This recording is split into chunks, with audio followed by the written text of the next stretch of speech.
You don't have a ticket? Poor people like you can't possibly understand music. I found myself at a classical concert venue thanks to my father-in-law and mother-in-law, yet my ticket was mysteriously missing. How dare a poor person like you try to be in the same place as us? Go home. I was clearly being discriminated against, but the person who reached out to help me was my mother-in-law. Little did my sister-in-law know, she was about to hit rock bottom. My name is Betty. I fell in love with music at a young age. Being surrounded by the music I love was always a joy, but due to my shy and reserved personality, I never really played with others. I just play alone with toy instruments. We weren't a wealthy family, so taking music lessons was out of the question. In elementary school, I joined the wind ensemble without hesitation, and I stuck with it through high school. But whenever we had to play as a group, I was always the one dragging everyone down. That experience became a sort of trauma, making me uncomfortable in group settings, even outside of music. I found peace when playing an instrument alone. I often played in a corner of the music room. That caught the attention of my music teacher, who introduced me to a known musician. I was told I had a rare talent in music, but because we weren't well off, my parents never really understood or supported it. I always thought that maybe if I could get proper training, I'd be comfortable playing in a group setting. But due to my family's circumstances, that was never an option. I eventually gave up on pursuing music professionally, settling for enjoying it as a hobby. When I received my first paycheck as an adult, I went to my first ever classical concert. I was a big fan of a certain family of musicians who I looked up to and admired. The tickets were expensive, even for the worst seats. But I thought it might be my first and last concert, so I went for it. No regrets. I got a lot more out of it than the price of the ticket, and I was very satisfied.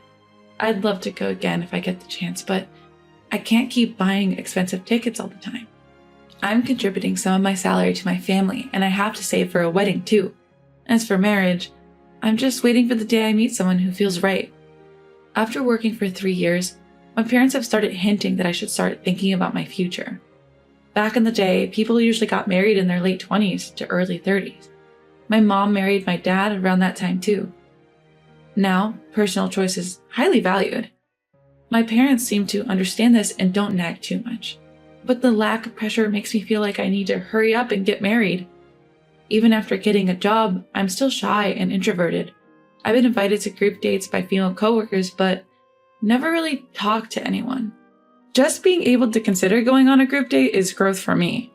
So I decided to start with online conversations through a dating app. I met a guy who loves music and we hit it off online. After exchanging messages for a while, he asked to meet up and I agreed. When we met, I realized he was one of the members of a famous musical family I'm a huge fan of. People might wonder why I didn't recognize him from his profile picture, but who'd ever think it was actually them? His name was common enough not to suspect it was really him. And if he knew I was a fan, I feared he'd turn me down. I kept it a secret at first, but eventually decided to open up. I told him about my shyness and how I'm uncomfortable in large groups. He said, "I feel the same way." The more we talked, the more we clicked, and we decided to get married.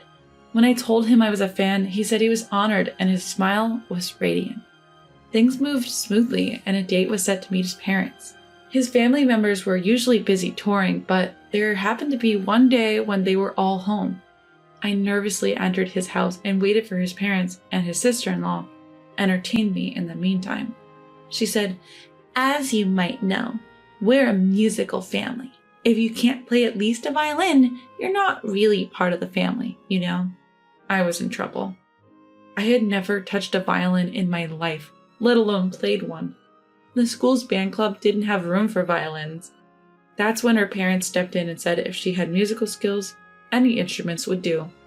But his sister-in-law insisted on the violin. Then he said, "Mom, don't we have a practice violin? Can we borrow it?" And he added, "Please give Betty and me some time for a quick lesson." His mother agreed. "Why not? It'll be interesting to see what you can do in about an hour. A string instrument, and a violin at that. I wasn't confident I could make a sound in just an hour. "But trust me, Betty, you'll be fine," he said. I took his word for it and even asked my mother-in-law if she'd lend me her violin. He has a practice room and we spent an hour there. It was my first time with a violin, one-on-one. Honestly, I was terrible, but Twinkle, Twinkle, Little Star is a song I know, so imagining it was easy. I focused on putting emotion into my play since my technique was non-existent.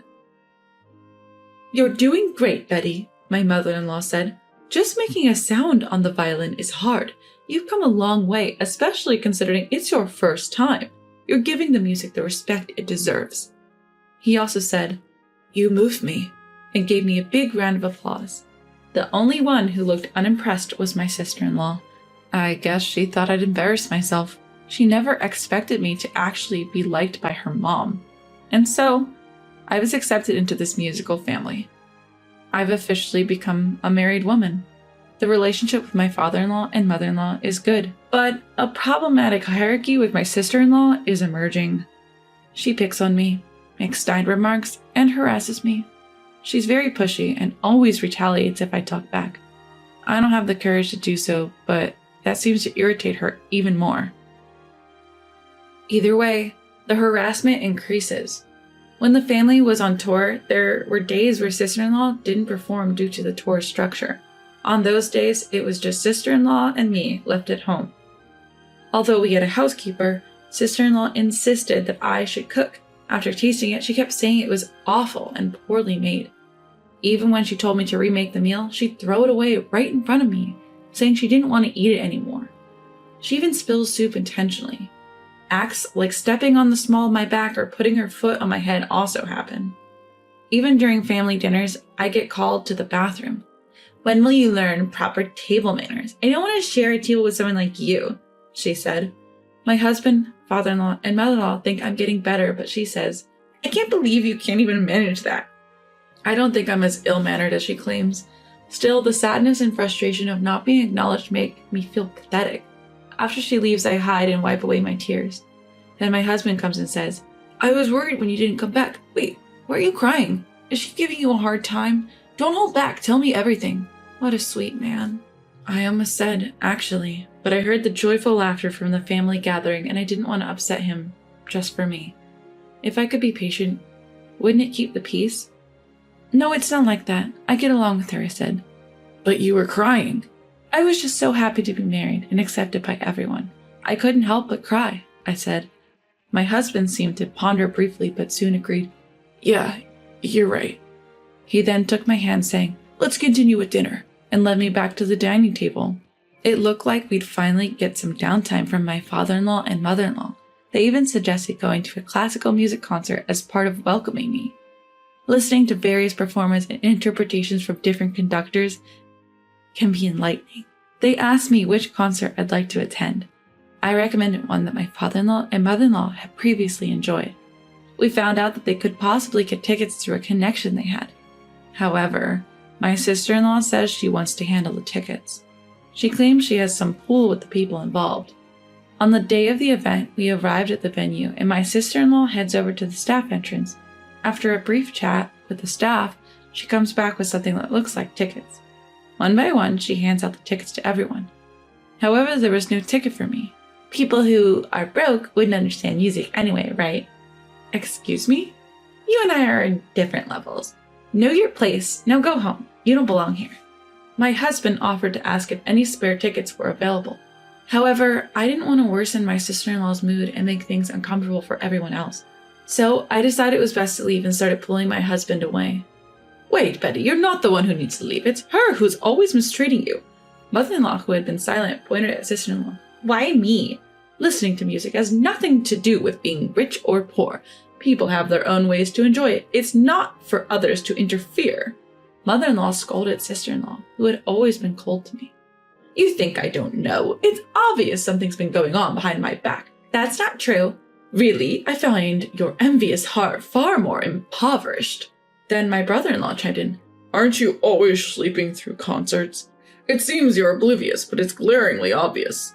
Brother-in-law chuckled. Sure, sister-in-law graduated from a music conservatory and has some awards, but she became complacent and stopped improving. You have to practice your instrument every day, otherwise your skills deteriorate. If you're going to talk about what music is, then you should first strive to be better yourself, said brother-in-law. Brother-in-law regretted that he couldn't be straightforward with his wife about her lacking skills and attitude as a musician, but doing blatant harm to his brother's wife was something he couldn't stomach. You have neither awareness nor ambition as a musician. I think it's time for you to leave our family. I'm tired of supporting someone who shows no promise of growing. There was a good opportunity to say it. You're one to talk, old lady. Your music sense is so outdated. I can't even listen to it. It's the sound of someone who caters to the poor, so of course I'd be thrilled to leave this awful musical family. Sister-in-law's strong words continued. She declared she would go solo, make a fortune, and show everyone. I thought people like her were incapable of self-reflection, but I didn't expect this level of rage.